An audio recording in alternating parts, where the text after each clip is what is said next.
Taste the Daily. குறைந்த விலை நிறைந்த தரம் தங்கள் தேவைகள் அனைத்தும் ஒரே இடத்தில் ஜெயச்சந்திரன்.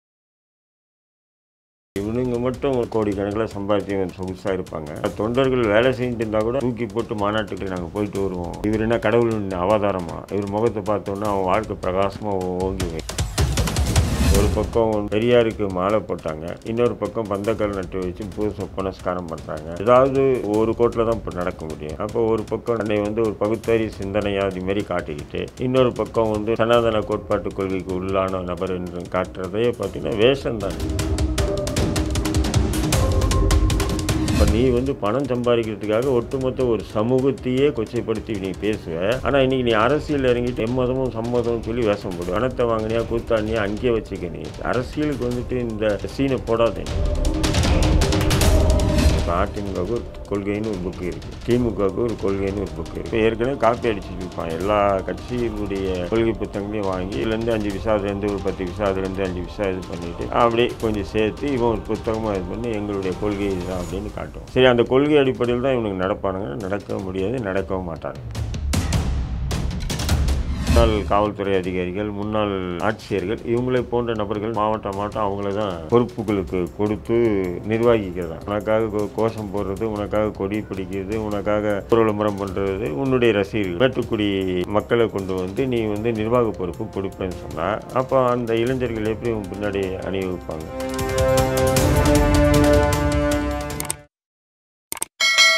ஆரோட்ஸ் நேயர்களுக்கு வணக்கம். இன்று நம்மோட தடாரகம் இவர்கள் இணைந்துள்ளார்கள். வணக்கம் சார். வாங்க. இப்போ நீங்கள் சமயமாக பார்த்துருக்கலாம், விஜய் அவர்களுடைய தமிழக வெற்றி கழகம் அதோட மாநாட்டிற்கான ஒரு ஆலோசனை கூட நடைபெற்றது. அதில் கலந்து கொண்ட எல்லா பிரமுகர்களும் இருந்தாங்க. அப்போ புஷி ஆனந்த் அவர்கள் லீவ் கொடுக்காமல் இருந்தால் கூட பரவாயில்ல, வேலையை விட்டுட்டு வந்துருங்க அப்படிங்கிற ஒரு வார்த்தையை சொன்னாங்க. அது மிகப்பெரிய சர்ச்சை ஆயிடுச்சு. ஸோ இதை நீங்கள் எப்படி சார் பார்க்குறீங்க? இல்லை, இவனுங்க மட்டும் 100 ரூபா டிக்கெட்டு 2000 ரூபா 3000 ரூபா விற்று கோடிக்கணக்கில் சம்பாதிச்சு இவன் தலைவனை இவனும் நல்லா சொகுசாக இருப்பாங்க. ஆனால் தொண்டர்கள் வேலை செஞ்சுட்டு இருந்தால் கூட நீங்கள் வேலை இல்லைனாலும் பரவாயில்ல, போனஸ் இல்லைனாலும் பரவாயில்ல, நீங்கள் தூக்கி போட்டு மாநாட்டுக்கு வாங்க அப்படின்றதெல்லாம் இது எந்த விதமான அரசியல் இது? இன்றைக்கி வேலை இல்லாத இளைஞர்கள் தான் நிறைய பேர் இருக்காங்க. அதுலேயும் ஒரு 10% இளைஞர்கள் தான் வேலைக்கே போகிறாங்கன்னும் போது அந்த இளைஞர்களையும் வேலை வெட்டி விட்டுட்டு தூக்கிட்டு வாங்கன்னு சொன்னால் இவர் சம்பளம் தருவாரா? நான் கேட்குறேன். விஜய் சம்பளம் கொடுக்க போகிறானா இந்த இளைஞர்களுக்கு? இல்லையே. அப்படி இருக்கும்போது நீ மாநாடு நடத்துகிற எதுக்கு? நீ பல ஆயிரம் கோடியை பணத்தை சேர்த்து வச்சுக்கிட்டு உள்நாடு வெளிநாடுன்னு பெரிய பெரிய கார்ப்பரேட் கம்பெனியில் முதலீடு பண்ணி வச்சுருக்கேன். அந்த முதலீடு பண்ணியிருக்கக்கூடிய பணத்தையும் மாதம் அந்த முதலீடு மூலிமா வரக்கூடிய வருமானமும் எங்கே நின்றுட போகுது? நம்மளை எங்கே ஏமாற்றிட போகிறாங்க? அதனால் அரசியல் கட்சி ஆரம்பிச்சுன்னா அரசியல் இருந்தாவே கொஞ்சம் பயம் இருக்கும். பல ஆயிரம் கோடிகள் இன்வெஸ்ட் பண்ணியிருக்கும்போது அரசியல்வாதின் போது நமக்கு எதனா பிரச்சனை வந்துடும், அரசியல் செல்வாக்குள்ள ஒரு நபர் அப்படின்னு சொல்லிட்டு என்ன பண்ணுவாங்க? உடனே அந்த பணத்தை முதலீடு பண்ண காசும் அவங்களுக்கு கரெக்டாக வரும். அதே நேரத்தில் மாதம் அவங்களுக்கு உண்டான லாபமும் கரெக்டாக வரும். அதுக்காக தான் இவனுங்கெல்லாம் கட்சி ஆரம்பிக்கிறது. பெரிய நடிகர்கள் பெரும்பாலும் கட்சி ஆரம்பிக்கிற நிலையே இதுதான். இவங்க ஏன்னு சொன்னால் இவங்க சொந்தமாக ஒரு தொழிலை தொடங்க முடியாது, செய்ய முடியாது. மற்றவங்க செஞ்சுட்டு இருக்கக்கூடிய தொழிலில் இவனுங்க ஊடால இவனுங்க இன்வெஸ்ட் பண்ணி அதுலேருந்து லாபத்தை பெற்றுட்டு இருக்காங்க. அப்போ அந்த லாபத்தை ஏமாற்றிட்டு போயிட்டா, அந்த முதலீடே ஏமாற்றிட்டா, ஏதோ 1 ரூபா 2 ரூபா தான் விட்டுருவானுங்க. பல கோடி பல ஆயிரம் கோடின்னும் போது அப்போ அவங்களுக்கு மிகப்பெரிய பின்னடைவாக இருக்கும். அப்போ அதுக்காக இவங்க கட்சி ஆரம்பிக்கிறாங்க. அப்போ ஆக மொத்தம் அவங்களுடைய பணத்தை பாதுகாத்து கொள்வதற்காக ஆரம்பிக்கப்பட்ட ஒரு கட்சி தான் தமிழக வெற்றி கழகம். அது வெற்றி கழகமாக தான் நான் பார்க்குறேன். அது தமிழக மக்களினுடைய நலன் மீது அக்கறையாக இருந்ததுன்னா விளையம்பேர் முளையிலே தெரியும். நீ ஆரம்பத்திலேருந்தே நீ பார்த்தீங்கன்னு சொன்னால் இது நாள் வரையிலையும் தமிழக மக்களினுடைய நலனை பற்றி என்றைக்குமே ஒரு வாயை திறந்து பேசியதே இல்லையே. புரியுதுங்களா? அப்படி இருக்கும்போது இப்போ திடீர்னு தமிழக மக்கள் மீது உனக்கு இவ்வளோ அக்கறையே? இப்போ என்ன சொல்கிற, ஒரு அறிக்கை ஒன்று வெளியிட்டிருக்கேன். முதல் பந்தக்கால் நட்டு விட்டாங்க, பந்தக்கால் நட்டுட்டு அடுத்த இதுக்கு மாநாட்டுக்கு நீங்கள் வாங்க, பெருந்திரளாக வாங்க, விஜய் இளைஞர் படை இளஞ்சிங்கம் படை வாங்க, பெண் இராணுவ படையை வாங்க, எல்லாம் வந்துடணுமா, குழந்தை குட்டியும் கூட வேணான்னு சொல்ல, எல்லோரும் வந்துருங்கன்றாப்புல. இது ஒரு தமிழ்நாட்டில் ஒரு முன்னுதாரணமாக இருக்கணும். சரி, முன்னுதாரணமாக காட்டி என்னத்தை நீ மாற்றம் கொண்டு வர போகிற? என்னத்தை நீ ஒரு புதுவிதமான அரசியல் கொண்டு எதுவுமே இல்லை. இருக்கிற ரூட்டில் தான் நீ போக முடியும். நீ தன்னிச்சையாக எதுவும் சிந்தித்து எதுவும் செயல்படுத்த முடியாத அளவுக்கு தான் இன்றைய அரசியல் சூழல் இருக்குது. அப்படி இருக்கும்போது விஜய் இவர் ஏதோ ஒரு புதுமையை காட்டி ஒரு தமிழக மக்களுக்கு ஒரு புத்துணர்ச்சி ஏற்படுத்தி பாலாறும் தேனாரும் ஓடுதுன்னு சொன்னால் அது மற்ற அரசியல் கட்சி தேர்தல் நேரத்தில் கொடுக்குற வாக்குறுதி மாதிரி தான் இந்த வாக்குறுதி. இப்போ என்னை பொறுத்தவரையும் புஷி ஆனந்தனுடைய இந்த பேச்சை வந்து இதுவரையும் காவல்துறை தானாக முன்னு வந்து வழக்கு பதிவு செஞ்சுருக்கணும். ஆனால் அமைதியாக இருக்குது காவல்துறை. தமிழக வெற்றி கழகம் விஜய் அங்கிறது ஒரு முகம், அவ்வளோதான். அதை தாண்டி தெரியக்கூடிய ஒரு முகம்னா புஷி ஆனந்தர்கள். அவருடைய இப்படிப்பட்ட ஒரு பேச்சுகள் வந்து எந்த அளவு சார் பார்க்கப்படும்? ஏன்னா இப்படி ஒரு கட்சி இப்போ தான் ஆரம்பிக்கிற இடத்துல இப்படி ஒரு பேச்சு வந்து மக்களிடையே கொண்டு போகிறாங்கன்னா அது எந்த அளவு சார் தாக்கத்தை ஏற்படுத்தும்? இல்லை, தாக்கத்தை ஏற்படுத்தாது. என்னன்னு சொன்னால் அந்த இளைஞர்கள் இருக்காங்கள்ல, இளைஞர்களை உசுப்பேத்துறதுன்னு சொல்லுவாங்கள்ல, ஏற்றி விடணும். சம்பளம் வேண்டாம், போனஸ் இல்லைனாலும் பரவாயில்ல, சம்பளம் இல்லைனாலும் பரவாயில்ல, வந்துரு மாநாட்டுக்கு நாங்கள் போயிட்டு வருவோம், நாங்கள் விஜயை பார்க்க போகிறோம். அப்போது இதெல்லாம் எந்த மாதிரியான அரசியல்ன்ற நான் வந்து பார்த்துட்டு என்ன பண்ண போகிறான்? இவர் என்ன கடவுளின் அவதாரமா? இவர் முகத்தை பார்த்தோன்னா அவன் வாழ்க்கை பிரகாசமாக ஓங்கி வை. நாதாரி, நீயே வந்து பண்ணக்கூடிய அத்தனை அயோக்கியத்தனம் பண்ணிட்டு தான் நீ நடிகனாக இருக்க. நீ ரோபம் மாரி இருக்க. அவன் பேசு, அவன் நடாய்கிட எல்லாம் பாருங்க ரோபம் மாரி தான் இருக்கான் பாருங்க விஜய். பழைய விஜய் திரைப்படத்தில் இன்றைக்கி பாருங்கள் முழுக்க வந்து பார்த்தீங்கன்னா அந்த மொழி, அந்த ஆக்டிங், அவன் நடக்கிறது, பேசுறது எல்லாம் ரோபம் மாரியே இருக்குது பாருங்க. அப்போது ஒரு ரோபம் மாரியே இருக்கக்கூடிய ஒரு மனுஷனை பார்க்குறதுக்கு எல்லா வேலையை வெட்டி விட்டுட்டு போட்டு வந்துடணுமா? இது எந்த விதமான அரசியல் சொல்லுங்கள்? இப்போ புஷி ஆனந்தர்கள் இதை மட்டும் இல்லை, இன்னொரு கூட்டத்தில் கூட ஒரு பேசி கொண்டிருக்கும்பொழுது ஒரு பெண்மணி வந்து சொல்கிறாங்க, இந்த விஜய் மக்கள் இயக்கம் மன்றத்தால் தான் எங்களோட வாழ்வாதாரமே போச்சுன்னு. அந்த கூட்ட நடுவிலே வந்து அந்த பெண் வந்து ஒரு அறையில் அடைச்சி வைக்கப்பட்டதாக வந்து ஒரு தகவல் சொல்கிறாங்க. ஸோ இதெல்லாம் எப்படி சார் கொண்டு போகிறது சமுதாயத்தில்? இல்லை, ஆரம்பமே சரியில்லைம்மா. இப்போ உதாரணத்துக்கு இவங்க வந்து அன்னைக்கு வந்து விஜய் நற்பணி மன்றம் சார்பாக வந்து வீடு வந்து இலவசமாக கொடுக்குறாங்க. அதுக்கு வந்து செய்தியாளர் சொல்கிறாங்க, கேட்குறாங்க ஒரு கேள்வி, இந்த வீடு வந்து இவங்க கலெக்ஷன், அது இந்த ஊரில் இருக்கிற மக்கள் வசூல் பண்ணி கட்டிய வீடா, விஜய் காசு கொடுத்து கட்டிய வீடான்னு அதுக்கு பதில் சொல்லணுமா இல்லையா? பதில் சொன்னான் அவன் புஷி ஆனந்த். அவன் பாட்டுக்கு போயிட்டே இருக்கான். அப்போது மக்கள்கிட்ட வசூல் பண்ணி இளைஞர்கள் அந்த வீடு கட்டின வீட்டுக்கு ஊரில் கல்யாணம் மாரில் சந்தனன்ற மாதிரி தான் இவங்களுடைய நடவடிக்கை. அது விஜய் பேரை போட்டுக்கிட்டு, ஏன்னா அந்த விஜய் பேரை போட்டால் இது கொஞ்சம் என்ன ஆகிடும்னு சொன்னால் அந்த இளைஞர்களுக்கு ஒரு விளம்பரம் கிடைக்கும் அப்படின்றதுக்காக தான் செய்கிறாங்க. அதை இவன் வந்து அரசியல் பண்ணுறான். அப்படி தான் நீங்கள் பார்க்கணும். இல்லைன்னு சொன்னால் இவனுடைய சொந்த காசை போட்டு வீடு கட்டி கொடுத்தனா அப்போது சொல்லலாம், ஏற்றுக்கலாம். விஜய் அவர்கள் வந்து படத்துலேருந்து இப்போ கட்சி ஆரம்பிச்ச ஒரு கடத்துக்கு வந்துட்டு, ஆனால் புஷி ஆனந்தர்கள் தொடர்ச்சியாக இன்னும் இந்த கட்சி மீது வந்து கவனம் செலுத்தாமல் இருக்காரு. ஆனால் இப்படிப்பட்ட பேச்சுகள் அதை சார்ந்து வெறும் சினிமாவில் எப்படி பேசுகிறோமோ அதே பேர் தான் மேடையில் இன்னும் கட்சி. புஷி ஆனந்தன் பொறுத்தவரையும் பார்த்தீங்கன்னு சொன்னால் அவர் வந்து ரங்கசாமி, பாண்டிச்சேரி முன்னாள் அமைச்சர் ரங்கசாமிக்கு நெருங்கிய நண்பர்ன்றாங்க, அவர் கூடவே இருந்த நபர்ன்றாங்க, பாஜகவுக்கு நெருக்கமான ஒரு நபர் அப்படின்னு சொல்லி இதுதான் நமக்கு தகவல் வந்திருக்கே தவிர, பட் அவர் வந்து மிகப்பெரிய அளவுக்கு ஒரு சமூக சேவரோ மிகப்பெரிய அளவுக்கு ஒரு அரசியல் பின்புலம் கொண்ட நபரோ அப்படின்ற ஒரு இதுவோ இல்லை புஷி ஆனந்த். இப்போ எம்ஜிஆர் வெளியே வரும்போது பண்ருட்டி ராமச்சந்திரன் போன்ற பெரிய பெரிய ஜாம்பவான்கள்லாம் கூட வந்தாங்க அவர் கூட. ஆனால் அதுபோல் ஜாம்பவான்கள்லாம் யாரையும் இல்லை. கொஞ்சம் சில ரிட்டையர்டு அதிகாரிகளை வந்து பிடிச்சு வச்சுருக்கிறதா, அது மாநாட்டில் வந்து அவங்க வந்து கட்சியில் இணைஞ்சு மாநில பொறுப்பு கொடுப்பதா. இது ஏற்கனவே வந்து பார்த்திங்கன்னா கமலஹாசனுடைய ஃபார்மேட்டு.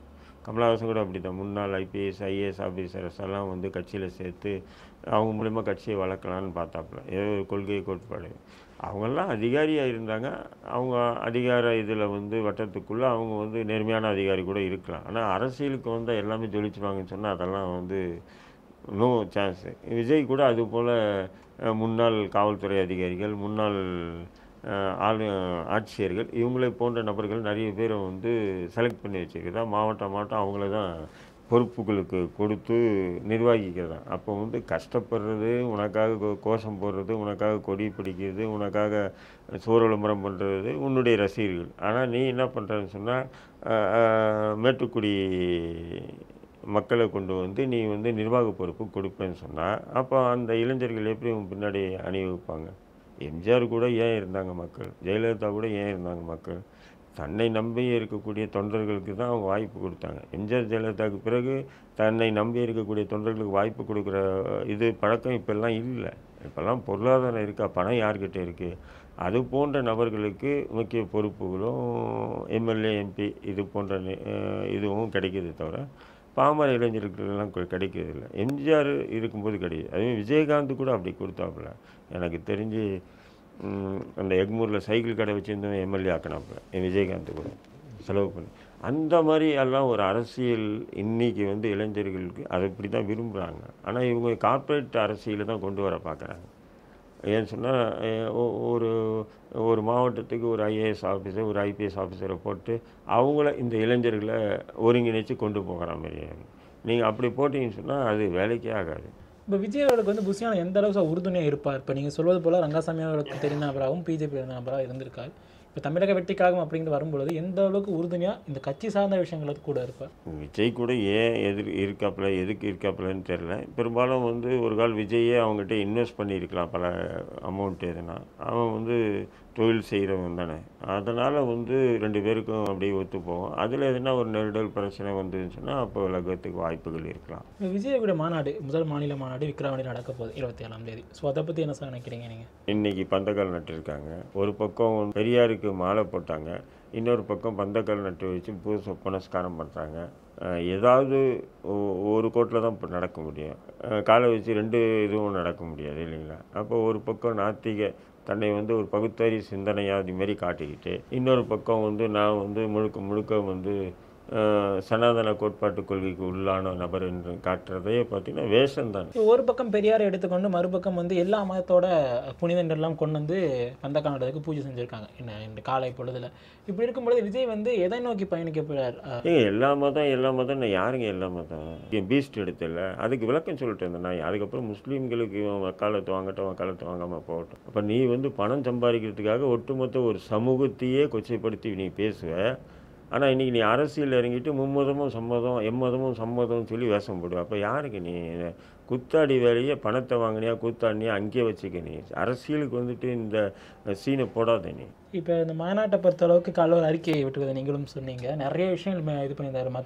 வந்தோமா போனோமான்னு இருக்கக்கூடாது, நம்ம ஒரு அரசியல் கட்சியை நிலைப்படுத்த வேண்டும், இராணுவ கட்டுப்பாடு இருக்க வேண்டும், சிங்கப்படைகள் பெண் சிங்கப்படைகள் அப்புறம் நிறைய விஷயத்த மென்ஷன் பண்ணியிருந்தாங்க.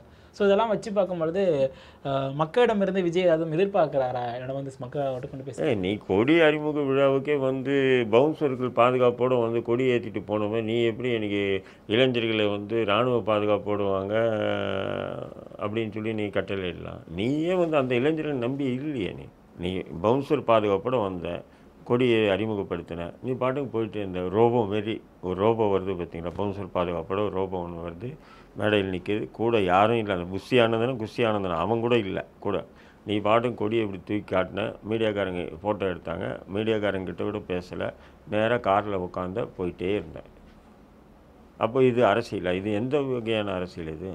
அவன் வந்து இஸ்லாமிய சமூகத்துக்கிட்ட பகிரங்கமாக மன்னிப்பு கேட்கணும். அந்த நாதாரி இல்லைன்னு சொன்னால் அது வெளியும் செருப்படி தான் வாங்குவாங்க. தேர்தல் நேரத்துலையும் பாருங்கள், எல்லா நேரத்துலையும் சரி. அவன் வந்து சாதாரணமாக நாங்கள் விட மாட்டோம். ஏன்னு சொன்னால் முஸ்லீம்களை அவ்வளோ கிள்ளுக்கிறியாக நினச்சி இல்லையா நீ? தீவிரவாதி பயங்கரவாதி நீ திரைப்படம் எடுத்து கோடிக்கணக்கில் சம்பாதிக்குது நாய் எங்கள் சமூகம் தான் உனக்கு கிடைச்சதா? கொடியேற்றம் விழா அப்போ கூட எடுத்துக்கொண்டு அந்த உறுதிமொழியில் கூட நிறைய விஷயங்கள் வந்து தமிழ் தேசத்தம் சார்ந்தும் வந்துச்சு, திராவிடத்தை சார்ந்தும் இருந்துச்சு. ஸோ இப்போ விஜய் இவர்கள் எந்த அரசியல் தான் மேற்கொள்ள போகிறார்? கொள்கைன்றது புக்கு ஒன்று வெளியிடுவானுங்கம்மா. அந்த புக்கு வச்சுக்கிட்டு அந்த கொள்கையின் அடிப்படையில் யார் நடக்கிறா சொல்லுங்கள். இப்போ அதிமுகவுக்கு ஒரு கொள்கைன்னு ஒரு புக்கு இருக்குது, திமுகவுக்கு ஒரு கொள்கைன்னு ஒரு புக்கு இருக்குது, எல்லா அரசியல் கட்சிக்கும் ஒன்று இருக்கும். அது இருந்தால் தான் தேர்தல் ஆணையத்தில் நம்மளுடைய கட்சியை பதிவே பண்ண முடியும். உங்களுடைய ரூல்ஸ் அண்ட் ரெகுலேஷன் என்னன்னு கேட்பான். அந்த கொள்கையை தான் பதிவு பண்ணிட்டு தான் பண்ணுவாங்க. ஆனால் அந்த கொள்கையின் அடிப்படையில் தான் இவங்க வந்து அரசியல் பண்ணுவாங்கன்னா இல்லை. கொள்கைக்கு மாற்றமான கூட்டணி கூடலாம் தேர்தல் நேரத்தில் கூட்டணி வைப்பாங்க, கொள்கைக்கு முரணாக செயல்படுவாங்க. ஆட்சிக்கு வந்துட்டாங்கன்னா அந்த கொள்கைக்கும் சம்பந்தமில்லாத விஷயங்களெல்லாம் தலையிடுவாங்க. இப்போ திராவிட முன்னேற்ற கொள்கை இருக்குது. இப்போ பழனி கோயிலில் வந்து மாநாடு, பழனி என்னது மாநாடு நடத்தினாங்க. அது திமுக கொள்கையில் இருக்காது.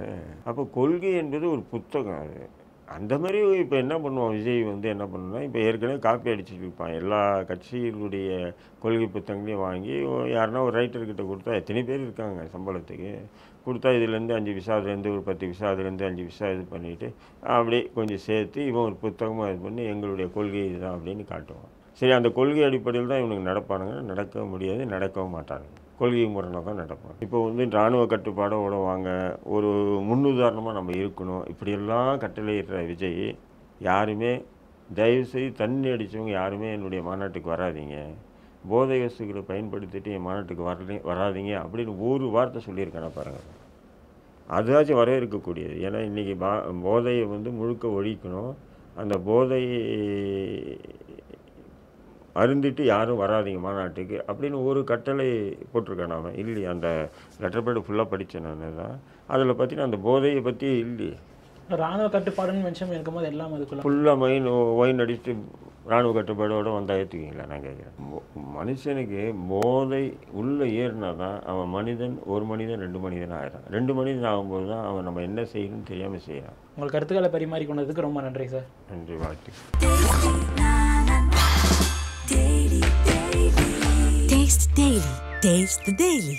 குறைந்த விலை, நிறைந்த தரம், தங்கள் தேவைகள் அனைத்தும் ஒரே இடத்தில். ஜெயச்சந்திரன்.